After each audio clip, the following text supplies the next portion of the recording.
Hoy Christy, 10:00 na ng gabi ka umuwi. Bakit ngayon ka lang, ha? Pasensya na, mahal. Napasarap kasi yung kwentuhan namin ni Lizzie. Alam mo naman na bihira lang kami magkita ng best friend ko. Wala akong pakialam kung bihira o madalas kayo magkita. Baka nakakalimutan mo yung mga responsibilidad mo dito sa bahay. Nagluto naman ako ng mga ulam, mahal. Iinitin mo na lang yung pagkain. Naubos na ba yung para sa ngayong araw? Ano bang malay ko? Di ba't ikaw ang tigaluto dito? Mahal, hindi naman ako araw-araw na umuwi ng ganitong oras. Naglalaro ka lang din naman ng computer games. Eh ano ngayon? Parang hindi mo alam na sobrang stress na ako sa trabaho at kailangan ko ito para mabawas-bawasan ang inis ko. Tapos magugutom lang pala ako dahil sa'yo. Mahal, huwag mo naman sanang isisi sa akin ang mga ganyang bagay. Hindi naman kita pinapabayaan. Tulad nga ng nasabi ko na kanina, ngayon lang kami ulit nagkita ni Lizzie. Kaya please, huwag ka nang magalit. Anong huwag magalit ha? Imbis na nagsusorry ka dyan, bakit hindi mo na lang ako ipagluto? Ang dami mo pang satsat! Akala mo ba? Hindi ko napapansin na napapadalas ang pagsigaw mo sa akin? Nawalan ka lang ng client, Francis. Naging magagalitin ka na? Ano bang nangyayari sa'yo? Bakit mo ko tinatrato ng ganito? Ano bang problema? Ikaw! Ikaw ang problema! Talagang gusto mo pa ng away? Sinabi ko nang ipagluto mo ko, pero sige ka naman sa pag-iinarte mo. Kung ayaw mong gawin ang sinasabi ko, pues, matulog ka dito mag-isa. Teka, saan ka pupunta? Kahit saan, basta malayo sa'yo. Mahal, mahal, pag-usapan naman natin to. Huwag naman ganito. Ipag-iinit na kita ng ulam. Huwag ka lang umalis, please. Habol-habol ka ngayon. Ako kanina mo pa iniinis. Dami mo pang satsat. Imbis na kumilos ka, bibig mo pa yung pinapagana mo. Ito na nga, mahal. Bahala ka sa buhay mo.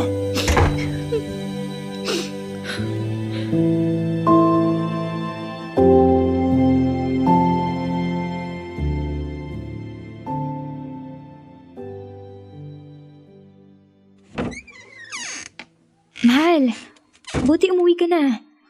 Saan ka natulog? Hindi ka talaga nag-iisip. Saan pa ba? Malamang kila mama. At ikaw, bakit hindi ka pumasok? Hindi mo kasi sinasagot yung mga text at tawag ko sa'yo. Nag-aalala ako.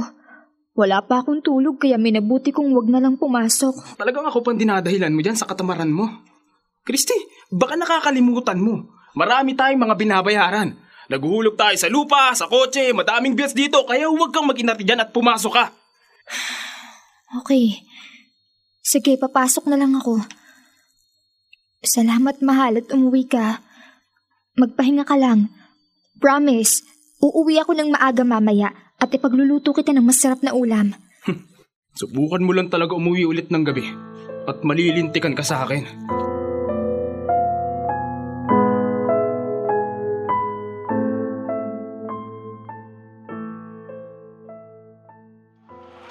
Mahal, kain na. Nagluto ako ng paborito mong chop suey. Sige, pagkatapos itong nilalaro ko. Matagal pa ba yan, mahal? Gusto ko sana nasabay tayong kumain. Dalin mo na lang yung pagkain ko dito sa tabi ko. Kumain ka na kung gusto mo. Hintayin na lang kita. Gawin mo kung anong gusto mo. Iidlip na muna ako.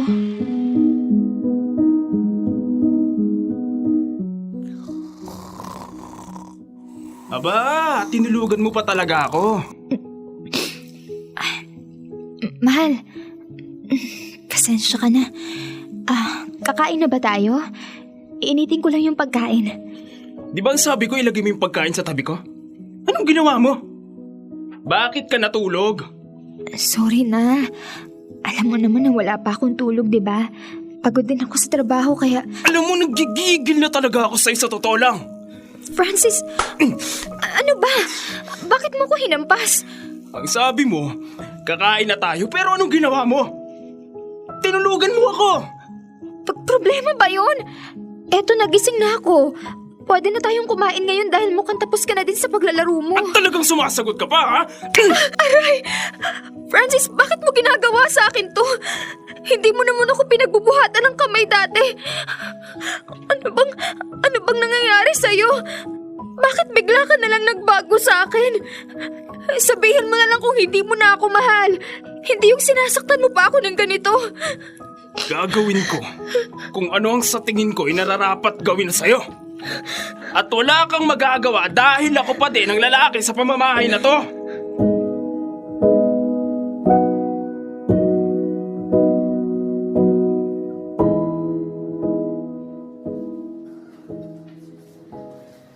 Christy, hindi ka pa rin ba aamin sa akin?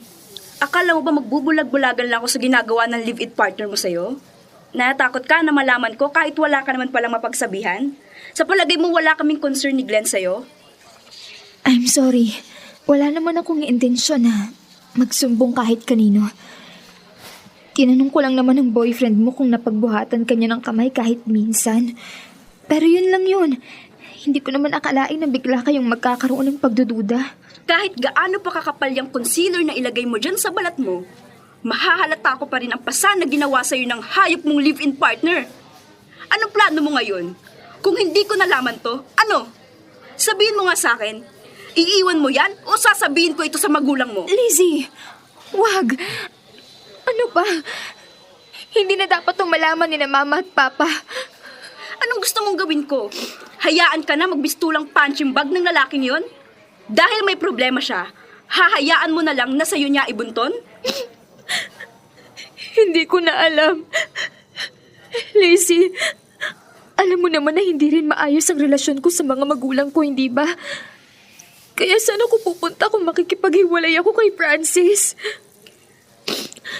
Christy, ano bang pinagsasasabi mo? Makinig ka nga sa akin. Ang dahilan ng hindi niyo pagkakaunawaan ng mga magulang mo ay ang pakikipag-live-in mo sa lalaking yan. Dahil umpisa pa lang ay tutol na sila sa desisyon mong sumama sa kanya. At saan nangyayari sa'yo ngayon? Sa palagay mo ba mali ang kutob nila? Magulang mo pa rin sila. Baka mas dapat nalunukin mo na lang ang pride mo at aminin sa kanila na tama nga sila. Kesa naman dumating ang araw na wala na silang magawa pa para sa'yo. Lizzie, mahal ko si Francis. Anong naidulot sa'yo ng pagmamahal na yan? Sakit na sa isipan, sakit pa sa katawan. Paano kung hindi lang yan ang gawin niya sa'yo balang araw? Christy, kung hindi ka uuwi sa inyo, sasamahan na lang kita at magsusumbong tayo sa pulis. Lizzie, ano ba? Please, parang awa mo na. Hindi ko kayang mawala siya sa buhay ko. Baka masyado lang talaga siyang napapressure ngayon. Baka nadala lang siya sa emosyon niya kaya akong napagbalingan niya. Isa pa, ito pa lang naman ang unang beses niyang nagawa sa akin to. At paano ka nakakasiguro na hindi niya uulitin yan? Sana intindihin mo ang sinasabi ko sa'yo. Mahalaga ka sa akin. At hindi ko gusto na makita kang nagkakaganyan. Hindi ganyan ang pag-ibig, Christy. Kahit kailan walang taong dapat makaranas ng karahasan. Pero sige, dahil hindi ka pa handa, hindi kita pipilitin. Tandaan mo na kapag kailangan mo ng tulong, huwag kang mag-atubiling lapitan ako.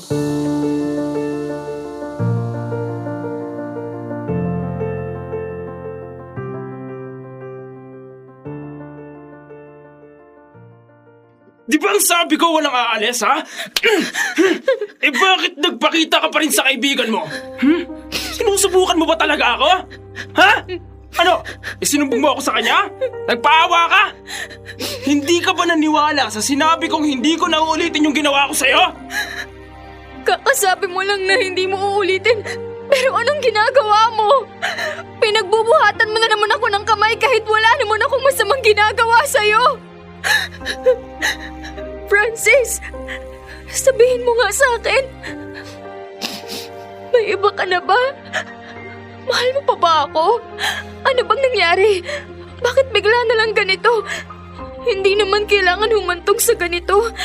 Kaya sabihin mo na lang sa akin ang totoo. Gusto mo yung totoo? Gusto mo yung totoo, ha? Oo! Sabihin mo ang totoo! Ayoko na! Hindi na ako masaya sa'yo, Christy. Ano pa ba mga dapat kong gawin para kusa ka bumitaw at umayaw? Ganyan ka ba talaga katanga? Manhid ka ba? Ilang beses ko ba dapat saktan ang damdamin mo at katawan para layuan mo ako? May iba ka na ba? Pwede ba? Pagod na ako. Pagod na ako sa kung ano mang meron tayo. Paano ka napagod, Francis? Ang tagal na nating magkasama. Anong nangyari? Alam mong mahal na mahal kita. Ikaw ang pinili ko kahit pa ayaw sa'yo ng mga magulang ko. Lahat ng kaya kong ibigay sa'yo, binigay ko na. Wala nang natira pa para sa akin. Huwag mo naman akong iwan ng ganito. Ano pa bang dapat kong gawin? Sabihin mo at gagawin ko. Ilang beses ko ba dapat ulitin? Lumayo ka na! Ayoko na sa'yo! Nagising na lang ako isang araw na hindi na kita gustong makasama sa buhay. Gusto kong harapin ang kinabukasan ko ng mag-isa nang wala ka na. Paano mo nagawa sa akin to? Sabi mo sa akin noon, hindi mo ako kailanman sasaktan. Nangako kang hindi mo ako iiwan. Bakit ganito na ngayon, Francis? Ang sakit. Napakasakit. Totoong lahat ng yan noon. Hindi na ngayon. Ikaw na magkusang lumayo. Utang na loob. Dahil baka hindi na lang itong magawa ko sa'yo. Dapat sa Sabado nakalis ka na, ha? Magpatulong ka kay Lizzie para hakutin ang mga gamit mo. Francis! Ayoko may makitang anumang bakas mo dito sa bahay. Francis, please! Please, Francis! Huwag naman ganito! Ayusin natin to! Parang awa mo na! Mahal na mahal Huwag mo kita! nga akong hawakan! Francis! Hindi na magbabago pa ang desisyon ko. Tapos na tayo!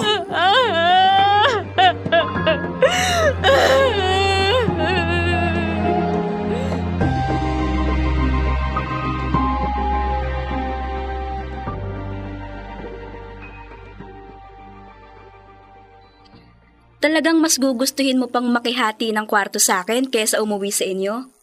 Para saan? Para mapagtakpan mo ang ginawa sa'yo ng lalaking yon? Binalaan kita na pwedeng maulit ang ginawa niyang pananakit sa'yo. Hindi ka nakinig. Hinintay mo pa talagang magkatotoo ang sinabi ko bago ka lumayo sa kanya. Dahil kaya kong tanggapin ang kahit anong klaseng pananakit mula kay Francis. Basta wag niya lang akong iwan. Pero ano bang magagawa ko kung pinalayas na niya ako? Parang wala kaming pinagsamahan. Hindi ko na siya kilala. Lizzie, mahal na mahal ko si Francis. Hindi ko kailanman inakalang hahantong ang pagsasama namin sa ganitong sitwasyon.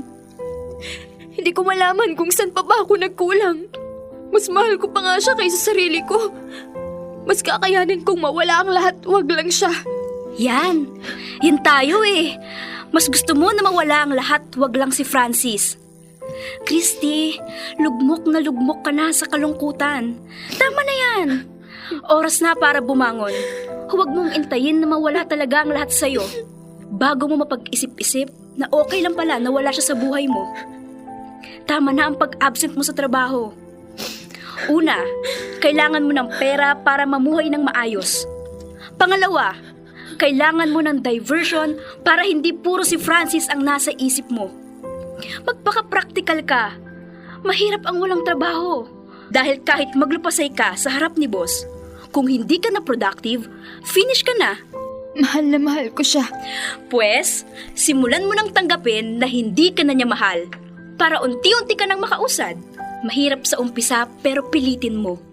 Unahin mong mahalin ang sarili mo.